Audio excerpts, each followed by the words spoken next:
Hello, welcome to your tutorial on black and white color isolation. Let's begin. First, let's open our image.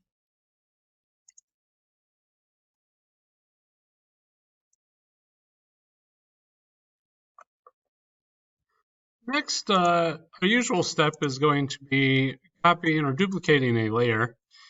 And so if we ever make a mistake, we can always go back to our source image here. So I'm just going to call this backup. I change the layer name simply by double-clicking on the layer. Then I'm going to make it invisible, and then I'm going to lock all. This keeps it from being edited, and so now this is essentially my backup, and I ignore it for the rest of this assignment unless I need to go back to it, of course. All right, and this one I'm going to call, let's call this one black and white. And next I'm going to do is duplicate this again. And I'm going to call this one color.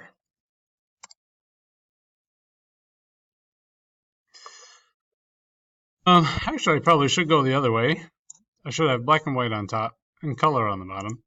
Because what I'm going to do is use a raster mask to basically cut out a hole in this top image to reveal what's underneath. And so I'm going to do my black and white first and then my color. And you can see I moved layers by clicking and dragging to reorder my layers. It's a nice little trick there. I don't want to change my colored image, so I'm going to go ahead and lock those layers down. I'm also going to hide it so I don't see it. And I'm just going to have my focus here on this layer now. Notice that this layer is selected because it's a darker outline, and this layer is not selected. We also have the little selection box around here letting me know that I am working with this layer. And now what I'd like to do is, sorry, not right click, but instead down here there's an option to add a raster mask. And what a raster mask does is basically is a color filter, and we'll learn those kind of in a different lesson, like screening and darken. But anyway, if it's white, then it's going to show it's natural, and if it's black, then it's going to hide it or cut it away. So for example, here's the brush tool, and I have black selected as my color, so anything that I now paint in black is going to be hidden or cut out or masked. Okay, and so here you can see that a big black mark is made.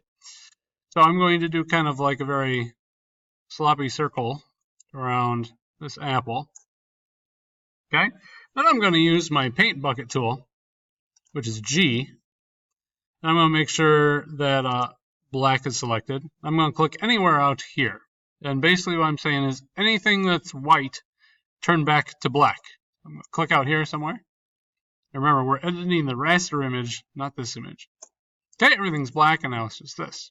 Now I can go in and do some fine tuning. So I'm going to use Alt and plus, start zooming in. Control and plus to zoom in. Okay, and now once I'm down here on this layer, spacebar down to move the image around. I'm going to go ahead and go back to my brush, B, and I'm going to start brushing out even closer. What I'm not going to do, though, is keep the size of this brush really large and try to get super close to this apple. But instead, I'm going to size down, maybe zoom in even tighter,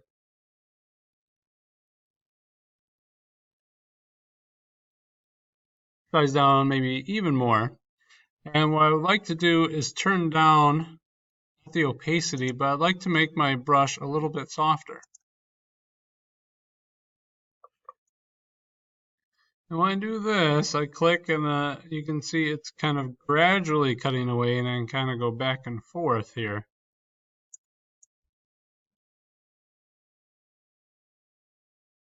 To really kind of fine tune what I'm erasing here.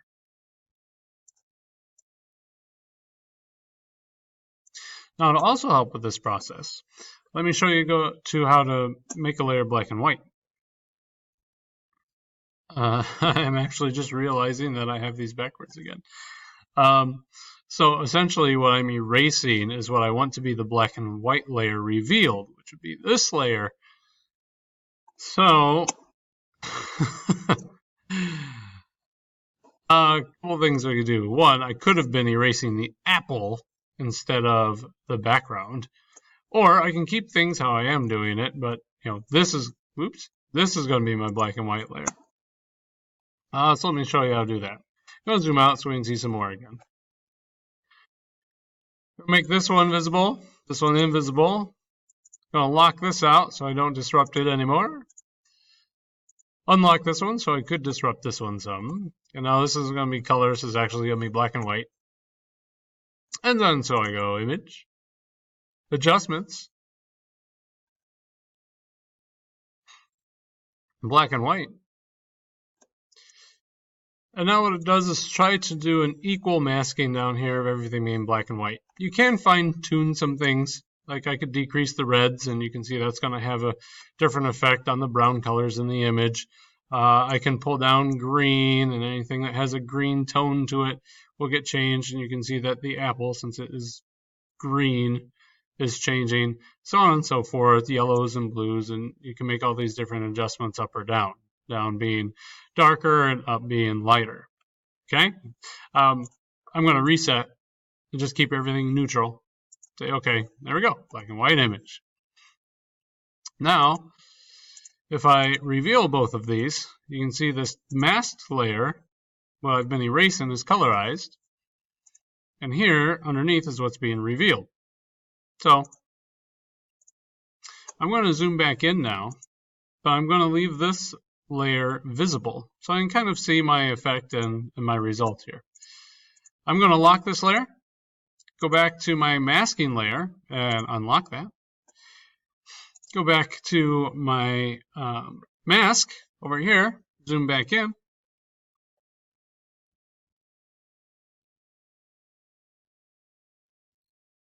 Now make sure I have brush, make sure I have black selected, and I'm going to make sure I have this lighter brush selected, and here I go. I'm just going to start very carefully brushing things away.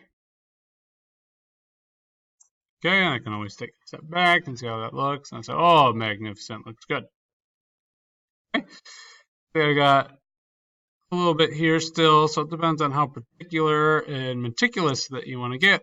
Obviously, the tighter trimmed image looks better. And so the farther you zoom in, and the smaller the brush, the tighter your control, of course. Okay, so I'm going to do a little, not a time lapse here, but I'm going to accelerate the process here. I'm fast forwarded a little bit here, and so you can see I'm just continuing to tighten up my gap here using a hard brush.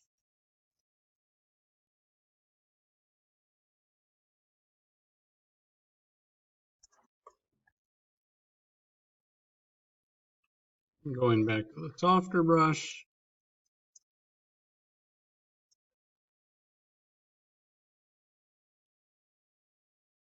Making sure I don't get too close in. You know, if I do go too far and gray out some of the apple, I can always Control Z to undo. I could also switch back to white, pure white, you know, and put in color again. But I prefer just a Control Z undo. Another tip is, rather than doing a whole bunch of really long strokes like this, because you might all of a sudden make a boo-boo and then have to undo, you can do shorter ones. You know, and if you had a stylist, I don't know if you can hear, but I'm clicking a lot more now. But if you had a stylist, this is how you would usually work it as well, not making a whole bunch of long strokes, which is a single operation, but a lot smaller strokes. You see I'm getting closer and closer. A little more work to do, so I'm going to go ahead and speed ahead, a little time lapse for you, but this is all I'm doing until I get all the way around the apple. And see if I zoom out, I can really clean. Gotta go in here and get this tighter one done. I'm going to be done. All right, so as you can see, I have pretty much blacked out this entire image, but just kept this tiny white space here for the apple. And now it is revealed underneath. And so we're pretty much good to go. If you wanted to even enhance that color, we could go to said color layer, which would be this one in this example. Again, I should, for clarity, probably do this.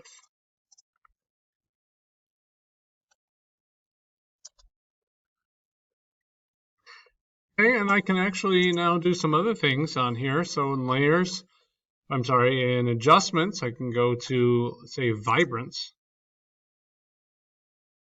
And I can turn the Vibrance up. Now we can see that color really starts to pop. Gotta be careful though, turning up Vibrance and saturation. It might get a little too ultraviolet, might get a little too bright. But Vibrance is a nice tool if you just want to kind of increase a current color or hue in its intensity. As you can see, as I pull these down, it tends to lose more and more of its color. It gets less and less vibrant. Something else people will do, I'll reset. You can adjust the hue, but we'll do that in a later assignment. That's if you actually want to change the color. And we also have color balance. There's lots of things we can do here to change the color of just this one layer, now not the entire image. So there you go. That is your tutorial on color isolation. Now go pick a client to work with and good luck. Have some fun.